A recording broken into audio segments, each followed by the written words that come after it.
I think that I'm supposed to take the cap off. I'm not quite sure, but maybe this tech tip on the DSR 250 will help.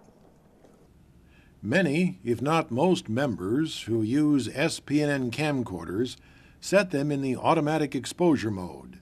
And for many, if not most videotaping situations, this will provide excellent results. However, there are times when auto just doesn't work. That is when you need to override the auto or turn it off altogether and set your exposure manually. How do you know when auto is not the right way to expose? The answer is to look at your subject. If the main part of your picture looks too dark or too bright, then auto exposure is confused. Your camcorder gets confused when the area behind your subject is very bright or very dark.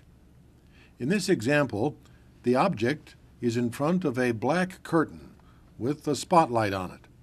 The camcorder has a wide-angle view, so it picks up a large area of the black curtain. Because it's in the auto mode, the camcorder averages the exposure. The result is an overexposed object. If we zoom in, the exposure gets better because there is a smaller amount of black curtain in the picture. However, if we zoom back out, the object again becomes washed out.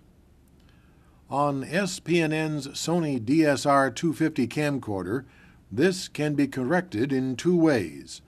One way is to leave the camcorder in the auto mode, but press the Spotlight Override button. This reduces the exposure and causes the object to appear correctly, while underexposing the dark curtain. When the Spotlight Override button is pressed, this icon shows on the camcorder screen, but is not recorded on the video. The other way to correct the exposure is to turn the auto mode switch off, turn the AGC switch off, and set the iris control to manual.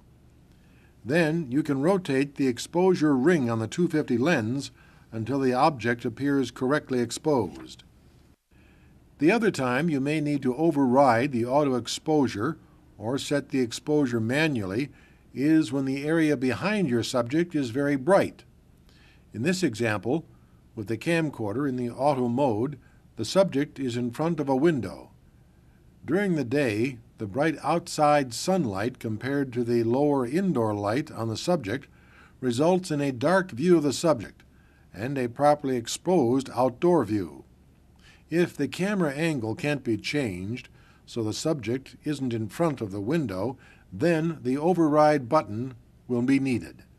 It is, in this case, the backlight button is pressed. An icon of the sun appears and the picture is made brighter. The outdoors appears overexposed, but the subject is no longer dark.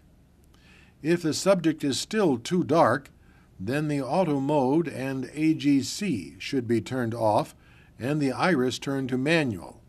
Now you can rotate the iris ring on the camcorder lens for the proper exposure. If you adjust the brightness of the camcorder viewfinder or LCD screen while playing a properly exposed tape, you will be able to rely on what you see in the viewfinder or LCD when making a recording. Another method of selecting a manual exposure level doesn't require camera operator judgment, but is more complicated to use. It's called Zebra. The Zebra switch on the camcorder is set to 100, and the exposure ring is turned until the picture is black. Then the ring is gradually turned until the brightest part of the picture has diagonal lines. This would be the correct exposure.